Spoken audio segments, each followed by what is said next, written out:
प्रणाम। ममता कपूर का आप सभी को स्वागत है आपका मेरे इस छोटे से प्रयास में। आइए तो आज हम बताते हैं आपको संयुक्त अक्षर क्या होते हैं। ठीक है, हमारी वर्णमाला संयुक्त अक्षर के साथ फिर समाप्ति की ओर रुकी।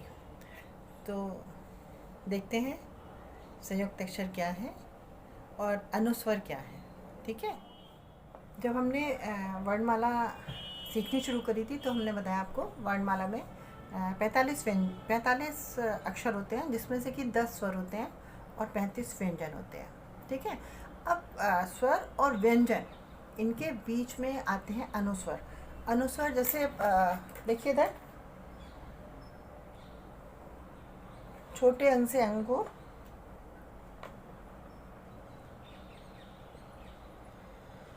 बड़ा अंग खाली।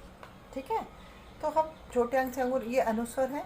अनुस्वर को जो हम लिपि में लिखते हैं, लिखने की जब हिंदी में लिखते हैं, इनको प्रयोग में लाते हैं तो इनको हम एक बिंदी के रूप में प्रयोग करते हैं। किसी भी स्वर या व्यंजन के ऊपर बिंदी लगा के इसको प्रयोग में लाया जाता है। ठीक है, इस तरह से हम देखते हैं कि हमारे 45 अक्षरों में से 10 स्वर प्लस छोटा अंग, अंग बड़ा अंग 2, ये 12 प्लस एक होता है ऋ से ऋषि, ऋषि। तो 10, 12 और 13, ये 13 जो हैं ये हमारे स्वर हो जाते हैं। ठीक है, 13 हमारे स्वर हो गए, छोटा अंग, बड़ा अंग और ऋ से ऋषि। इनसे भी कई सारे शब्द बनते हैं ऋ से, ऋ की मात्रा लगा के। इसकी मात्रा ज़्यादातर बताती हूँ आगे कैसे लगती है। अब व्यंजन, व्यंजन में 35 व्यंजन की जगह 4 व्यंजन और बढ़ जाते हैं, जिनको हम संयुक्त अक्षर कहते हैं। संयुक्त अक्षर क्या होते हैं? 2 या 2 से अधिक मिलके जब हम व्यंजनों को जोड़ देते हैं तो उसको संयुक्त अक्षर कहते हैं। जैसे देखिए, क और श, इन दोनों को जोड़ दिया तो श से क्षत्रिय बन जाता है। त और र को जोड़ने से त्रिशूल बन जाता है। ज और व जोड़ने से जय बन जाता है, जिसको जय भी कहते हैं। श और र जोड़ के श्र बन जाता है। तो श से क्षत्रिय, त्र से त्रिशूल, ज से ज्ञानी और श्र से श्रृंगार। ठीक है, अब संयुक्त अक्षर, अनुस्वर, स्वर और व्यंजन, इनको लेके हमारी पूरी वर्णमाला होती है। ठीक है, अब हम देखते हैं इन वर्णमाला के शब्दों को, अक्षरों को अंग्रेज़ी में कैसे लिखा जाता है। ठीक है, आप अंग्रेज़ी में भी इसको लिखना देखिए कि कैसे अंग्रेज़ी में इसको लिखा जाता है, वो मैं आपको दिखाती हूँ। आगे बढ़ने से पहले इसको हम एक बार रिवाइज़ कर लेते हैं। हमारी वर्णमाला स्वर 10, 3 अनुस्वर जुड़ जाते हैं तो ये 13 हो जाते हैं। व्यंजन में 35 में 4 संयुक्त अक्षर आपको बताए थे, श, त्र, ज्ञ और श्र, ये मिलके 39 हो जाते हैं। इस तरह से जो हमारी वर्णमाला है ये 52 अक्षर यानी 52 अक्षर की जाती है। 13 और 39 को जोड़ के 52 अक्षरों की वर्णमाला होती है। आइए अब हम देखते हैं हिंदी को अंग्रेज़ी में कैसे लिखते हैं।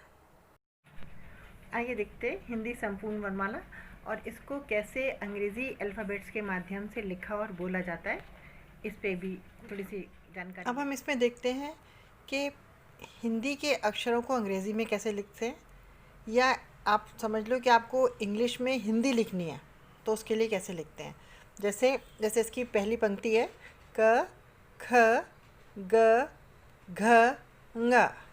तो इसको क लिखने के लिए हम अल्फ़ाबेट इंग्लिश का के लिखते हैं, ख के एच, ग जी, घ जी एच और अंगा के लिए यू एन जी, च सी एच, छ सी एच एच, ज जे, झ जे एच, ञ वाई एन, ट टी, ठ टी एच, ड डी, ढ डी एच, ण एन, त टी, थ टी एच, द डी, ध डी एच, न एन, प पी, फ पी एच, ब बी, भ बी ए, म एम,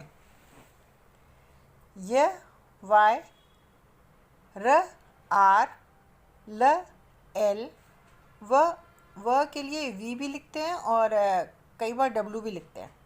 श एस एच, श एस एच, स एस, ह एच, श के एस एच, त्र टी आर, ज्ञ जी वाई ए और ये श्र एस एच आर। तो ये हमने देखा हिंदी को इंग्लिश में लिखने का तरीका। अब ये हो गया हमारे व्यंजन, ठीक है। अब स्वर को भी हम इसी तरह से आपको बताते हैं। हिंदी वर्णमाला में स्वरों को देख लेते हैं कि इनको अंग्रेज़ी के अल्फ़ाबेट से कैसे लिखा जाता है, ठीक है। आइए देखते हैं।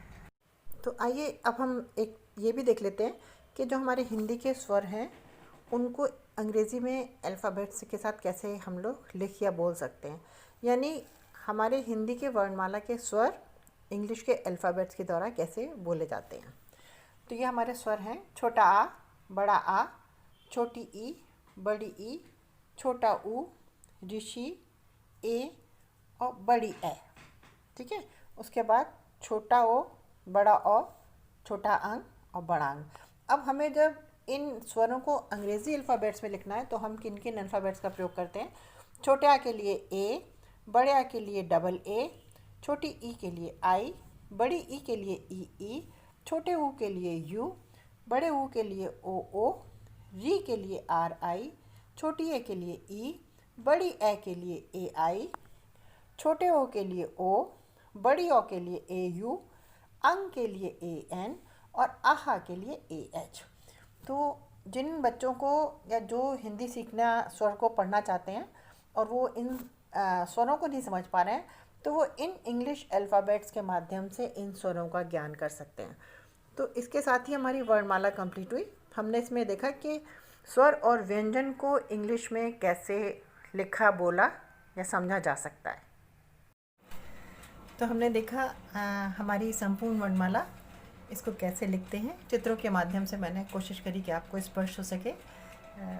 और अब इस वर्णमाला में अंग्रेज़ी को हिंदी में कैसे लिखते हैं ये बताया है। कौन कौन से अक्षरों को कौन कौन से अल्फ़ाबेट्स की सहायता से हम लिख और समझ सकते हैं।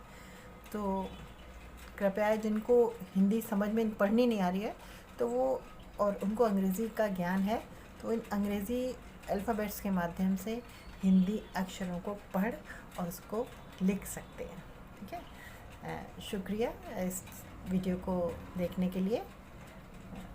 अगले वीडियो में मिलती हूँ, तब तक के लिए नमस्कार।